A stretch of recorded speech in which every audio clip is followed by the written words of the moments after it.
Hello guys, welcome back dear students. आज की video में हम बात करने वाले हैं कि जावा में किसी क्लास के अंदर मेथड्स को कैसे डिक्लेयर करें और यूज़ करें।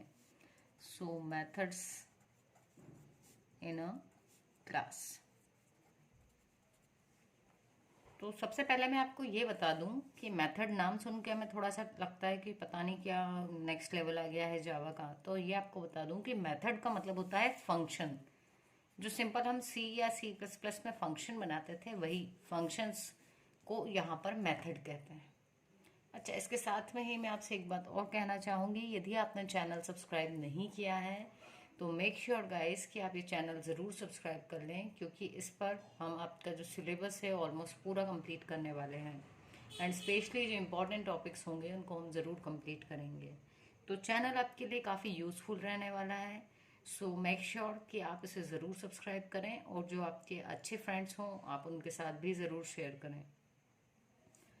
सो चलें स्टार्ट करते हैं। यहाँ हमने एक क्लास बनाई है जिसका नाम है बॉक्स। इस क्लास में हमने 3 वेरिएबल्स डिक्लेयर किए हुए हैं, ठीक है। तो इससे पहले वाली जो वीडियो थी, यदि आप उसको देखेंगे तो उसमें हमने सिर्फ क्लास बना के सिर्फ वेरिएबल्स डिक्लेयर किए थे। ये मेथड उसमें हमने नहीं बनाई थी, ठीक है। तो इस वीडियो में हम एक स्टेप आगे चल रहे हैं। हमने यहाँ वेरिएबल तो डिक्लेयर किए ही हैं, साथ में ही मेथड भी बना रहे हैं, ठीक है। तो वो देख के जब आप यहाँ आएंगे तो आपको चीज़ें और इजीली समझ में आएंगी। तो इसमें हमने यहाँ पर ये जो 3 वेरिएबल थे डबल टाइप के, इनको हमने डिक्लेयर किया है और एक फंक्शन बनाया है जिसका नाम है वॉल्यूम। इसके अंदर हमने यहाँ पर सिंपली प्रिंट करवाया है वॉल्यूम इज, और नेक्स्ट लाइन में हमने प्रिंट करवा दिया है जो वॉल्यूम का फॉर्मूला है वो हमने, मतलब ये तीनों वेरिएबल्स को आपस में मल्टीप्लाई किया तो यहाँ पर वैल्यू प्रिंट होगी। तो system dot out dot print या system dot out dot println दोनों ही यूज किए जाते हैं आउटपुट प्रिंट करवाने के लिए। सिर्फ प्रिंट लिखोगे तो सेम लाइन में आएगा और प्रिंट एलन आपको नेक्स्ट लाइन में ले जाता है आउटपुट को, ठीक है। तो ये हमने अपना एक सिंपल सी मेथड बना ली। यहाँ पर ये आपकी मेथड क्लोज हो गई और उसके साथ ही हमारी क्लास भी क्लोज हो गई। अब यदि हम बात करें तो हमने एक दूसरी क्लास बनाई जिसका नाम था क्लास बॉक्स डेमो। इस क्लास में हमने जो आपकी ऊपर वाली क्लास थी बॉक्स नाम की, उसका एक 2 ऑब्जेक्ट्स बनाए हैं। उसके एक ऑब्जेक्ट है हमारा माई बॉक्स 1 नाम से और दूसरा है माई बॉक्स 2 नाम का ऑब्जेक्ट। तो ये जो है ये कैसे बनाया हमने, न्यू कीवर्ड के थ्रू। तो हालांकि हमारी इस क्लास का नाम है बॉक्स डेमो, पर क्योंकि हम ऑब्जेक्ट बना रहे हैं इस बॉक्स क्लास का, तो इसलिए हम यहाँ पर क्या लिख रहे हैं, बॉक्स। उसके बाद में हमने अपने ऑब्जेक्ट का नाम लिखा है एंड देन फिर हमने न्यू कीवर्ड लगाकर साथ में लिखा है फिर से क्लास का नाम। तो क्लास का नाम, उसके बाद ऑब्जेक्ट का नाम, फिर हमने न्यू कीवर्ड लगाया और इस तरीके से हमारा एक ऑब्जेक्ट बन गया। और इस ऑब्जेक्ट का नाम क्या है, माई बॉक्स 1। सेम चीज यूज की हमने, सेम सिंटेक्स, फिर से हमने बॉक्स लिखा, इस बार ऑब्जेक्ट का नाम रख दिया माई बॉक्स 2। अगेन न्यू कीवर्ड और जिस क्लास का ऑब्जेक्ट बना रहे हो उसी क्लास का नाम, मतलब उस क्लास का नाम 2 बार आ रहा है। तो इसके थ्रू हमारा जो था सेकेंड ऑब्जेक्ट बन गया। अब यहाँ पर समझने वाली बात यह है कि जब हमने ये क्लास बनाई थी फर्स्ट वाली, तो ये जो विड्थ, हाइट और डेप्थ थे इनके लिए मेमोरी एलोकेशन नहीं हुआ था। लेकिन जब हम यहाँ पर आए और इस क्लास में हमने ये जो मेन फंक्शन है इसके अंदर जब 2 ऑब्जेक्ट्स डिक्लेयर किए, तो जैसे ही ये ऑब्जेक्ट डिक्लेयर किए तब क्या हुआ, तब आपका जो पहला ऑब्जेक्ट था माई बॉक्स 1, इसके लिए मेमोरी एलोकेट हुई 3 डबल टाइप के वेरिएबल्स की, जिसका एक का नाम था विड्थ, एक था आपका height and another was depth. 3 variables मिले इस ऑब्जेक्ट को। सिमिलरली हमने एक ऑब्जेक्ट और बनाया था, उस ऑब्जेक्ट को भी 3 वेरिएबल्स मिलेंगे। ऐसा क्यों हुआ, क्योंकि हम हमेशा से ये कहते आए हैं कि जो क्लास होती है वो ब्लूप्रिंट होती है। इस क्लास में जितने भी वेरिएबल, जितने भी मेथड्स होंगे, इस क्लास के आगे चल के हम जितने भी ऑब्जेक्ट्स बनाएंगे उन सब को ये सारी चीजें इनहेरिटेंस या हम कहें तो ये सारी चीज प्रॉपर्टीज मिलेंगी। तो माई बॉक्स 1 को भी ये तीनों मिले। ऐसे ही जो हमने माई बॉक्स 2 नाम का एक बनाया था ऑब्जेक्ट, उसमें भी विड्थ, हाइट और डेप्थ ये तीनों वेरिएबल्स होंगे। अब जो मेथड हम यहाँ यूज करने वाले हैं, अपने मेथड का नाम था वॉल्यूम, तो यहाँ वाला जो वॉल्यूम होगा जिसको हम इसके थ्रू कॉल करेंगे वो इन तीनों का मल्टीप्लीकेशन रिटर्न करेगा। ऐसे ही हम जो मेथड इस पर अप्लाई करेंगे तो वो इन तीनों की वैल्यूज को इम्प्लीमेंट करेगा। तो हम एक काम करते हैं, ये जो प्रोग्राम बनाया है इसे ड्राई रन करके देखते हैं पहले पूरा, फिर आपको कंसेप्ट समझ में आएगा। तो बॉक्स बना के 3 वेरिएबल्स डिक्लेयर किए, एक मेथड बना दी, यहाँ तक तो आपको आ ही गया है।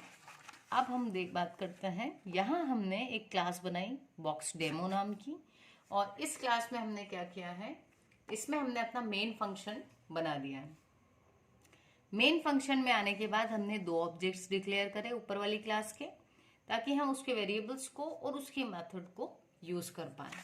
तो जब हम ऑब्जेक्ट बना लेते हैं तो हम ऑब्जेक्ट का नाम डॉट उस वेरिएबल का नाम लिख करके उसको यूज कर सकते हैं। सबसे पहले हमने क्या किया, उसको वैल्यू असाइन कर दी। तो माई बॉक्स 1 डॉट विड्थ करा और उसमें वैल्यू दी 10। तब क्या हुआ, ये जो माई बॉक्स 1 था इसका जो विड्थ था उसको यहाँ पर वैल्यू असाइन हो गई 10।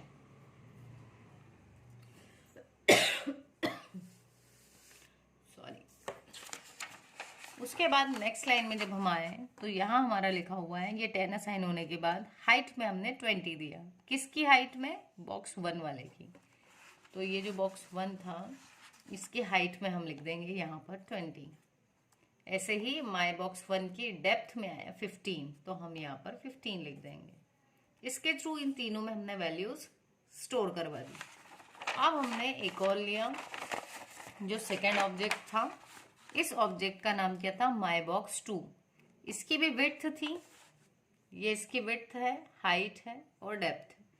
इन तीनों में भी हमने वैल्यूज दे दी। विड्थ में दिया 3, देन 6 और फिर 9। तो ये यहाँ पर सेव होगा। तो इस चीज का जरूर ध्यान रखें कि आगे आप जिस ऑब्जेक्ट का नाम लिखेंगे वैल्यू उसमें असाइन हो रही है, जब दूसरे का लिखा तो वैल्यू दूसरे में असाइन हुई। अब क्या हुआ, अब इन दोनों ही ऑब्जेक्ट को ये 3 वेरिएबल तो मिले ही थे, साथ में वो जो फंक्शन बनाया था ये उसको भी यूज कर सकते हैं। तो सबसे पहले हमने किसके साथ यूज किया, माई बॉक्स 1 डॉट वॉल्यूम। तो जब इसको यूज किया तो ये जो माई बॉक्स 1 के वेरिएबल्स की वैल्यूज थी उसके साथ में ये वॉल्यूम वाला फंक्शन कॉल होगा। तो ये जो वॉल्यूम वाला फंक्शन था इसमें सबसे पहले क्या प्रिंट होगा, वॉल्यूम इज, और उसके बाद हमने यहाँ क्या लिखा है, width into height into depth. तो यहाँ पर ये जो 10, 20 और 15 था ये मल्टीप्लाई होके जो भी वैल्यू होगी वो प्रिंट हो जाएगी। तो ये किसके लिए था, माई बॉक्स 1 के लिए। ठीक है, तो यहाँ पर इसके तीनों वेरिएबल्स आपस में मल्टीप्लाई हो गए। दूसरी वाली लाइन में हमने माई बॉक्स 1 के बाद में माई बॉक्स 2 डॉट वॉल्यूम को कॉल किया था। तो अब फिर से ये वाला फंक्शन कॉल होगा, पर इस बार किसके लिए, ये माई बॉक्स 2 के साथ। तो इस बार यहाँ पर विड्थ, हाइट और डेप्थ की ये वाली वैल्यूज आएंगी और उसकी आपको रिजल्ट मिल जाएगा यहाँ पर। ठीक है, तो ये था हमारा एक क्लास जिसमें हमने एक मेथड भी बना रखी है।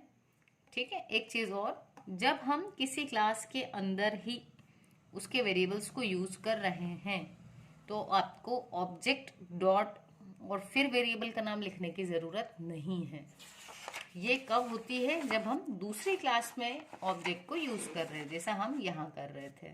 तो यहाँ हम ऑब्जेक्ट नेम डॉट और फिर वेरिएबल नेम को यूज कर रहे थे। ठीक है, तो ये डिफरेंस है यहाँ पर कि जब हम क्लास से बाहर यूज कर रहे हैं तो ऐसे यूज करेंगे, और क्लास के अंदर ही यूज कर रहे हैं तो बिना ऑब्जेक्ट के डायरेक्टली यूज करेंगे। आई होप आपको वीडियो समझ में आई होगी। यदि आई हो तो ज़रूर बताएं और कमेंट्स में रिप्लाई करें आप, और चैनल को सब्सक्राइब करें, वीडियो को लाइक करें, एंड अपने फ्रेंड्स के साथ जितना ज़्यादा हो सके आप ज़रूर से शेयर करें गाइस। ताकि दूसरे लोग भी इससे बेनिफिट ले सकें।